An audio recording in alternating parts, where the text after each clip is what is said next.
Hello friends, तो आज मैं आपको गेहूं के आटे के मोदक बनाने का सबसे आसान तरीका बताऊंगा। इस तरह से आप ये मोदक बनाएंगे, खाने में हेल्दी तो होंगे होंगे। आप इनको ना 15 से 20 दिन तक स्टोर करके भी रख सकते हैं।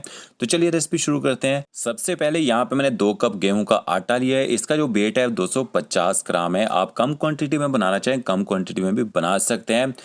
1 बड़ा चम्मच आपने देसी घी लेना है, उसको कढ़ाई में डाल देना है। जैसे वो हल्का सा मेल्ट हो जाएगा, इसके बाद आपने इसमें गेहूं का आटा ऐड कर देना है और गेहूं के आटे को ना अच्छी तरह से छान भी लेना है आपने।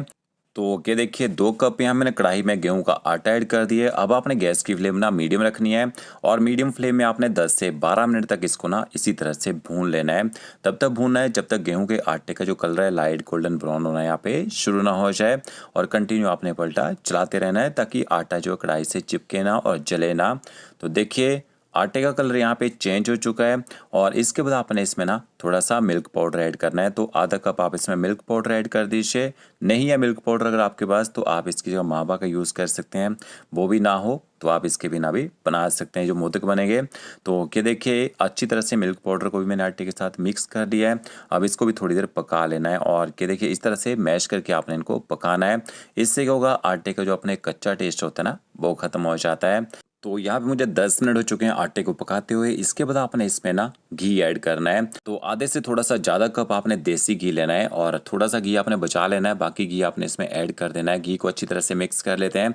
वैसे अगर आपने 2 कप यहाँ पे आटे के लिए होंगे तो आपको पूरा 1 कप घी का डालना पड़ेगा, तभी आपके जो मोदक हैं अच्छे नरम बनेंगे और अच्छे टेस्टी भी बनेंगे। तो घी को भी अच्छी तरह से मिक्स कर लेते हैं और गैस की फ्लेम आपने ना बढ़ानी नहीं है। गैस की फ्लेम तेज़ करेंगे तो आटा ना जलना शुरू हो जाएगा। जो बचा हुआ घी था वो भी मैंने इसमें ऐड कर दिया है। अगर आपको लगता है कि आपका जो मिक्सचर थोड़ा ड्राई रह रहा है यहाँ पे, तो आप इसमें थोड़ा सा घी और ऐड कर सकते हैं। अब थोड़ी देर आपने घी के साथ भी आटे को यहाँ पे पका लेना है। अब गेहूं के आटे से जो मोदक बनेंगे हेल्दी तो बनेंगे बनेंगे, इसमें और अच्छा टेस्ट कैसे लाया जाएगा वो भी आपको बताने वाला हूँ। तो देख सकते हैं आटे को मुझे पकाने में कम से कम 15 मिनट लगे हैं और अच्छी इसमें खुशबू भी आ रही है पकने की। इसके बाद आपने इसमें थोड़े से ड्राई नट्स ऐड करने हैं। थोड़े से आप इसमें बादाम डाल दीजिए बारीक कटे हुए, थोड़े से अखरोट डाल सकते हैं। थोड़ी सी मैंने इसमें किशमिश भी ऐड की है, उसको भी मैंने काट के डाला है। थोड़े से मेरे पास पिस्ता थे तो पिस्ता भी मैं इसमें ऐड कर रहा हूँ। आपके पास जो भी ड्राई नट्स हों वो काट के आप इसमें डाल सकते हैं।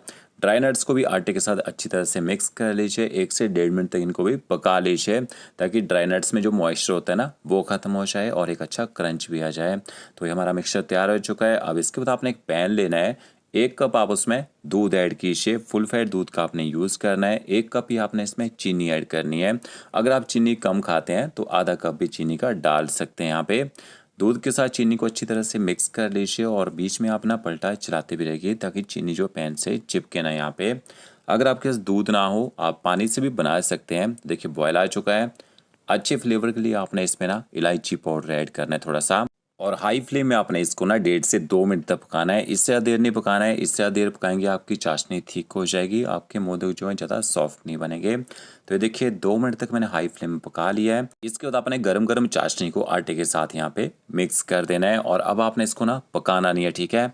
अगर आप इसको पकाएंगे तो आपका जो मिक्सचर है बिल्कुल ड्राई हो जाएगा। तो आप ना गैस की फ्लेम बंद ही रखिएगा और इस चाशनी को आपने ना आटे के साथ अच्छी तरह से मिक्स कर लेना है। ये देखिए इस तरह से जो छोटे छोटे आपको लम्स दिख रहे होंगे आटे में वो पूरी तरह से ख़त्म हो जाएंगे जैसे आप इसको मिक्स करेंगे।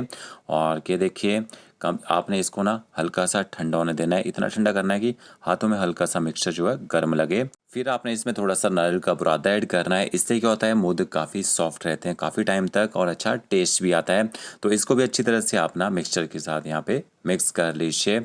अब इसके बाद आपने इस मिक्सचर को दूसरे बाउल में निकाल लेना है ताकि ये थोड़ा सा जल्दी ठंडा हो जाए। अगर आप इसको कढ़ाई में रखेंगे, कढ़ाई तो गर्म ही रहेगी काफ़ी टाइम तक यहाँ पे। तो क्या देखिए इस तरह से आपने इसको ना फैला देना है। तो इसको एक बार चेक कर लेते हैं ये ठंडा हुआ है या नहीं हुआ है। तो देखिए हमारा जो मिक्सचर यहाँ पे ठंडा हो चुका है। थोड़ा सा हाथों में हल्का सा गर्म लग रहा है पर बिल्कुल ठंडा नहीं करना है आपने इसको, ठीक है।